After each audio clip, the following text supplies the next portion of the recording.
चक्कर आना एक बहुत आम बीमारी है जिसको हम मेडिकली वर्टाइगो कहते हैं या इंग्लिश में डिजीनेस कहते हैं। तो चक्कर आने के क्या कारण हो सकते हैं? मोस्ट कॉमन कारण जो होता है चक्कर आने का वो होता है ईएनटी या फिर ईयर रिलेटेड कॉजेज, जैसे कान में दिक्कत होना। इसमें वेस्टिबुलर सिस्टम में या कॉक्लियर सिस्टम में जब दिक्कत होती है तो उससे चक्कर आना सबसे कॉमन चीज़ होती है।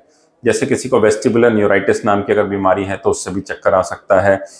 या फिर पोजिशनल वर्टाइगो होते हैं जिसमें कि पेशेंट जब पोजीशन चेंज करता है, जैसे बैठे से खड़ा हुआ तब चक्कर आया, हो सकता है वो 2 सेकंड के लिए ही आए, लेकिन हो सकता है पेशेंट उसकी वजह से गिर जाए।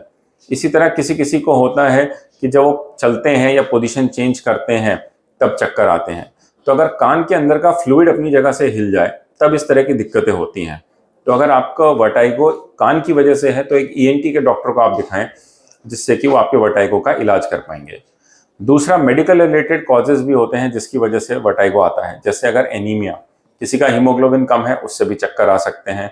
अगर किसी का बीपी बढ़ा हुआ है या कम है उससे भी चक्कर आ सकते हैं। या फिर अगर किसी को शुगर की बीमारी है, शुगर कम हो जाए या बहुत ज़्यादा हो जाए उससे भी चक्कर आ सकते हैं। तीसरा मोस्ट कॉमन कारण चक्कर आने का है जब हम न्यूरोलॉजिकल कॉजेज की बात करते हैं।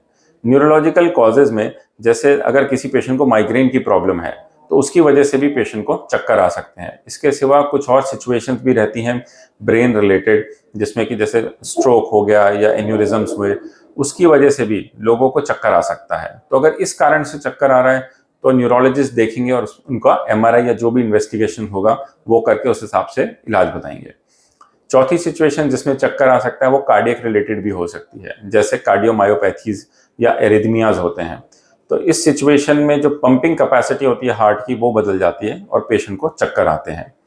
इसके सिवा कुछ और माइनर कारण भी रहते हैं, जैसे कि सर्वाइकल रिलेटेड। सर्वाइकल मतलब जैसे गर्दन से रिलेटेड। अगर नॉर्मली ये 70 से 80 साल के लोगों के बीच में देखा जाता है, जबकि स्पाइन बहुत ज़्यादा डीजनरेट हो जाती है, वहाँ ऑस्टियोफाइट्स बन जाते हैं। तो जो ब्लड वेसल्स ब्लड लेके जा रही होती हैं वो कभी कभी दबने लग जाती हैं, जिसकी वजह से कि पेशेंट को चक्कर आ सकते हैं। इसके सिवा के कुछ और माइनर कारण होते हैं, जैसे कुछ तरह के ट्यूमर्स होते हैं। अगर जैसे किसी नर्व का, वेस्टिबुलर नर्व का या इस कोई ऐसी लोकेशन पे ट्यूमर है जो कि प्रेस कर रहा है, तो जिससे कि ब्लड सप्लाई में या फिर कोई और इम्पोर्टेंट ऑर्गन दब रहा है, तब भी ट्यूमर्स में या कैंसर्स में चक्कर आ सकते हैं। इसके सिवा कुछ और आम कारण होते हैं चक्कर आने के, जैसे कि ऑप्थेल्मोलॉजिकल रिलेटेड कॉजेज। जैसे अगर किसी का चश्मे का नंबर ठीक नहीं है, तब भी चश्मे का नंबर डिसबैलेंस होने की वजह से भी थोड़े टाइम बाद चक्कर आने शुरू हो सकते हैं, और जिससे कि पेशेंट को काफ़ी परेशानी हो सकती है। तो अगर आपको चक्कर आ रहे हैं तो आप सबसे पहले एक फिजिशियन को और एक ईएनटी के डॉक्टर को दिखाएं। जो मोस्ट कॉमन कारण है वो ईएनटी रिलेटेड या फिजिशियन कॉजेज रिलेटेड रहते हैं।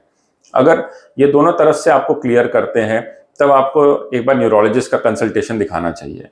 अगर न्यूरोलॉजिस्ट की तरफ से भी कुछ नहीं है, आपका एमआरआई सीटी स्कैन सब क्लियर है, या क्लिनिकली न्यूरोलॉजिस्ट ने देख के बोला है कोई कारण नहीं है, तो एक बार ऑप्थेल्मोलॉजिस्ट को भी दिखाइए, ताकि वो ये पाए कि आपका चश्मे का नंबर कहीं ऐसा तो नहीं चेंज हो गया जिसकी वजह से आपको चक्कर आ रहे हैं।